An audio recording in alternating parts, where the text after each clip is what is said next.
હવે તું કાંઈ ઉપાધિ ન કરતી તમ તારે તાર પપ્પાને ત્યાં તાર રોકા હોય એટલા દી રોકા આ કચરા પોતા બધું કામ થઈ જાય ઉપાધિ કરીમાં ઘર ચોખ્ખું ચણાક રહે. હા વાંધો નહીં સારું લે. તમને શું લઈ ગયું આ કચરા પોતાને બધું હું કરવાનો હશું? ના ના ફ્લોર ક્લિનિંગ રોબોટ કરે છે જોઈ જો બધું કામ એકદમ ચકાચક ઓટોમેટિક હો. પોતાય લાગી જાય કચરા પોતા બધું થઈ જાય. મારી બેનું હવે તમારે રોજે સાવણી લઈને ઘર સાફ કરવાની જરૂર નથી, પોતા કરવાની જરૂર નથી. આ એસઆર ઇન્ડિયાનું આ જે તમે ફ્લોર ક્લિનિંગ રોબોટ જોવો છો ને આ રોબોટ ઓટોમેટિક કચરો વીણી લે છે, પોતું મારી દે છે અને આમાં લાગેલા પોતા ઓટોમેટિક સુકાઈ પણ જાય છે અને કાર્પેટમાં લાગેલો કચરો પણ સાફ કરી દે છે. આમાં લાઈવ કેમેરો આવે, તમે ગમે ત્યાં બેઠા બેઠા જોઈ શકો છો અને ઓપરેટ કરી શકો છો.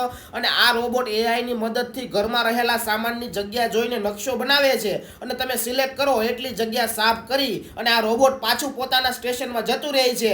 અંધારામાં ઓટોમેટિક લાઇટ શરૂ થઈ જાય છે અને પોતા ગોળ ગોળ ગોળ ફરે છે એટલે કમ્પ્લીટ સફાઈ કામ થાય છે. અને આ રોબોટને તમામ લોકો આસાનીથી મોબાઈલથી ઓપરેટ કરી શકે છે અને 2 માળનું મકાન હોય ને તો પણ સરળતાથી વાપરી શકાય છે. બાકી માર્કેટમાં મળતા રોબોટની સરખામણીમાં એસઆર ઇન્ડિયાના રોબોટની ટેકનોલોજી ખૂબ જ અપડેટેડ વર્ઝનની છે. તો આ રોબોટનો લાઈવ ડેમો જોવા માટે અત્યારે જ એસઆર ઇન્ડિયાનો કોન્ટેક્ટ કરો, નંબર નીચે આપેલા જ છે મારી બેનું.